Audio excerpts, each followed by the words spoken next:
আসসালামু আলাইকুম everyone, welcome to Sania's diary. আপনারা কিতা হলো অবশ্যই ভালো আছেন, আমিও ভালো আছি। আজকে খুব সুন্দর একটি ব্লগ নিয়ে আপনার সাথে আমি শেয়ার করাম। একটা শুভ বেড়াতর ব্লগ। আমি সারতে সময় পাইছিলাম না, এরপর আজকে আমি সারলাম।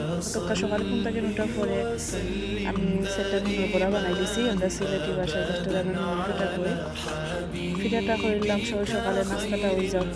বা শুভ বেড়াতর সময় আমার আম্মা দেখতাম পিঠা সিটা সপ্তাহ বানাইতা।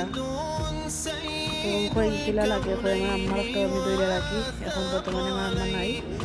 এরপরে সকালকে একটা নাস্তাটা করলাম আমরা নুনের বড়া দিয়া। এরপরে প্রিপারেশন লইলাম আমরা কয়েকজন মেসাবো হয় মোহন তারার লাগে একটু আয়োজন করলাম।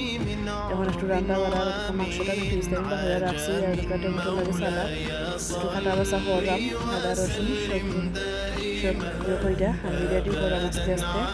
এরপরে রেডি করার পরে দুপুরে আমি তারা রাখি রেডি হয়ে লিছি খানি। এটা একটা মাছ ভাজি, এরপরে এটা গরুর মাংস, এটা বিসি, এরপরে একটু সালাদ করলাম। এরপরে একটু ভাজি আছে, এবার মুরগর বুনা, এরপরে সাদা ভাত। এরপরে তারা একটুখানি দিলাম না সাবক তারারে। আর বিকালে সন্ধ্যার সময় আমরা মসজিদও সিঁড়ি দিব। এই আজকের দুপুরে আমরা চাউলের খানি খাওয়াইলাম। এরপরে সন্ধ্যার সময় মসজিদে সিঁড়ি দেওয়ার পরে আমরা বাড়ির লাগি সাইড কাটেন আমরা আনলা জিলাপি, আমরা বাচ্চা বা আপনার কিছু আরও আসন এটার লাগি আনলাম। এরা সন্ধ্যার পরে আর সস্তার আইতে আমরা এইভাবে করলাম। আল্লাহ আমরা সকলের মাফ করে এরপরে করো দিন আমরা এখন ইস্তারের একটু আইটেম করলাম। এরপরে একটু হাগ আমি রেডি করলাম। আর এখন হঠাৎ শুভবেলাতে আরও তো বেশি আয়োজন করা যায় না। একটু খিচুড়ি বানাইলাম, ওদের থেকে আদা তেজপাতা দই আমি ডাইলুল দিয়া বেতিতে দিয়া রেডি করছি। এরপরে তো আমি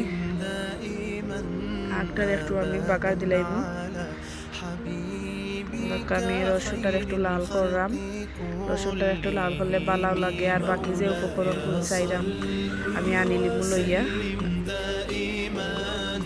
পেঁয়াজ এরপরে সানা ভাজিও আনাই লিবু লইয়া।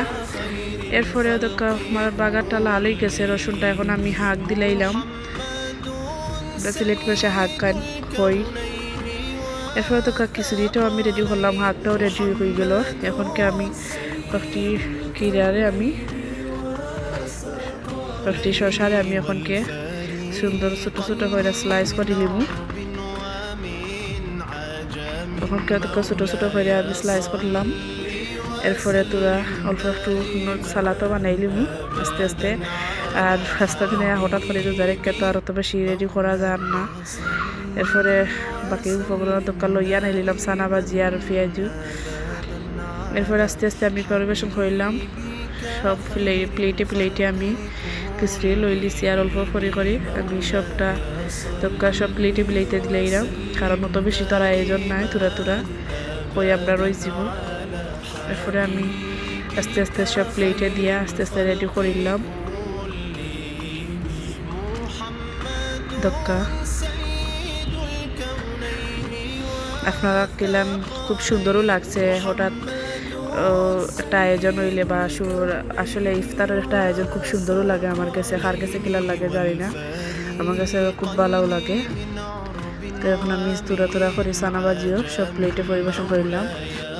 খুব অল্প একটু আয়োজন শুভবেলাতে ইফতার হিসাবে। আমার চ্যানেলটি লাইক ও শেয়ার কইরা পাশে থাকবা, পুরো ভিডিওটা দেখবা। আর আপনারা সকল ভালো থাকবা। আল্লাহ হাফিজ।